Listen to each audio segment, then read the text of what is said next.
দেশ বাঁচানো প্রোগ্রাম না।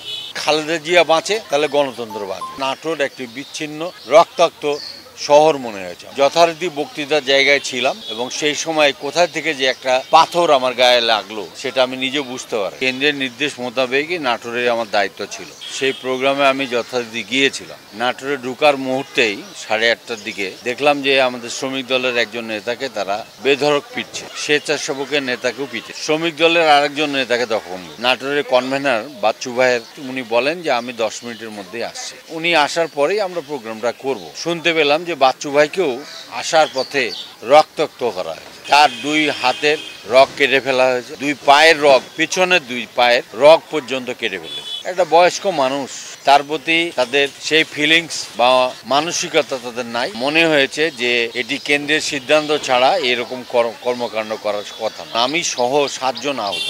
যথারীতি বক্তৃতার জায়গায় ছিলাম এবং সেই সময় কোথা থেকে যে একটা পাথর আমার গায়ে লাগলো সেটা আমি নিজে বুঝতে পারি। আমার হাত ফুলে গেছে। ককটেল বিস্ফোরণ হয়েছে 5-7টা, এলোপাথারি ইট মেরেছে, মোটরসাইকেলে ছিল, পুলিশের সামনে যে এইসব ঘটনা ঘটে। তা আমি মনে করি যে এটা আওয়ামী লীগের সাধারণ সম্পাদক ওবায়দুল কাদেরের নির্দেশ ছাড়া এরকম কর্মকাণ্ড করার সাহস পায়নি। সমস্ত দোষ ওবায়দুল কাদেরকে দিতে, উনি এই কাজটি করিয়েছেন বলে আমার মনে হয়। আজকে জেলা পর্যায়ে 64টা ডিস্ট্রিক্টে আমাদের আজকে এই প্রোগ্রাম আছে। আমরা একজন বয়স্ক নারীর জন্য, গণতন্ত্রের ডেমোক্রেসির যিনি মাতা, তার জন্য আজকে তার সুষ্ঠু চিকিৎসা এবং বিদেশে যাওয়ার জন্য আমরা আজকে এই প্রোগ্রামগুলো করছি। এটা এমন কোনো প্রোগ্রাম না, দেশ বাঁচানো প্রোগ্রাম না।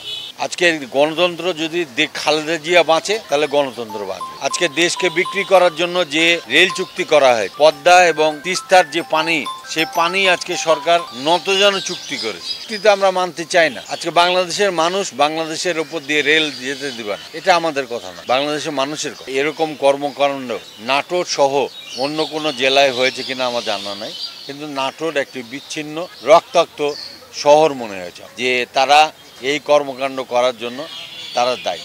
শান্ত শিষ্টভাবে যেভাবে দেশনেত্রীকে মানুষের কাছে পরিচয় করানো যায়, যেভাবে দেশনেত্রীকে মানুষের কাছে মানুষের যে ফিলিংস, সেই ফিলিংসটিকে আদায় করতে পারি, সেই জন্য আমরা প্রোগ্রাম। এটি তো কেন্দ্রের প্রোগ্রাম ছিল আজকে, সেহেতু হামলা একটি ডিস্ট্রিক্ট পর্যায়ে হয়েছে, এটা কেন্দ্র সিদ্ধান্ত নেবে।